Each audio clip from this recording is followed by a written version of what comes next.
পশ্চিমবঙ্গের মুর্শিদাবাদ জেলার শামসেরগঞ্জ ব্লকের শিবপুর গ্রামের নদীর ভাঙনে কী ক্ষয়ক্ষতি হয়েছে তা আজ এই ভিডিও আলোচনা করলাম।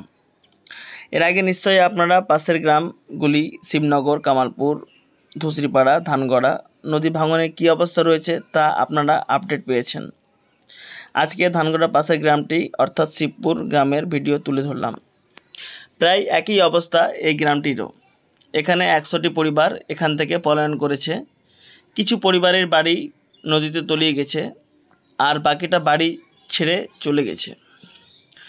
আমরা আগে শিবপুর নদীর ধারে আসতাম এবং দেখতাম গ্রামের ধারে অনেক জমিতে চাষবাস হতো।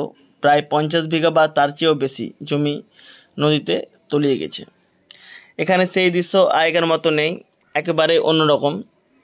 তো এই গ্রামে শুধু বাড়ি গেছে তা নয়, অনেক চাষবাসের জমি গেছে এবং এখন বাড়ি যাচ্ছে নদীর ভাঙনে। কেউ ভাবতে পারেনি এত ক্ষতি হয়ে যাবে। সব পাকা পাকা বাড়ি, দোতলা, ঢালাই করা।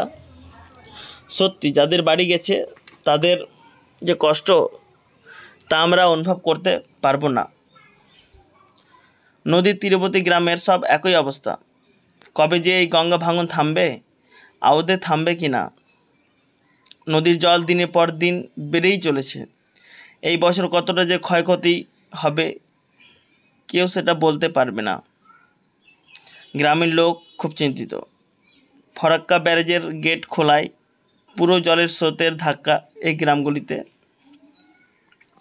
আমাদের দেশে এত বড় বড় ইঞ্জিনিয়ার থেকেও কোনো লাভ হচ্ছে না, কোনো এর সমাধান করতে পারছে না। এটা ভাবনার বিষয়। ঠিক আছে ভিউয়ার্স, আজকে এই অবধি আপডেট দিলাম। ভিডিওগুলো ঠিকঠাকভাবে আপডেট দিতে পারছি কি না তা অবশ্যই কমেন্টে জানাবে। ভালো লাগলে লাইক শেয়ার করবে, অবশ্যই চ্যানেলটি সাবস্ক্রাইব করবে। ভালো থাকুন, সুস্থ থাকুন। এবং আর কিছুদিন পরে নদীতে জল অনেক বেড়ে যাবে, তখন হয়তো বা গ্রামগুলির অনেক ঘর আবার হয়তো পড়তে পারে। তো সেই ভিডিওগুলো অবশ্যই আপনাদেরকে আপডেট দিব, কেমন অবস্থায় থাকছে নদীগুলো। ঠিক আছে বন্ধুরা, ভালো থাকেন, সুস্থ থাকেন।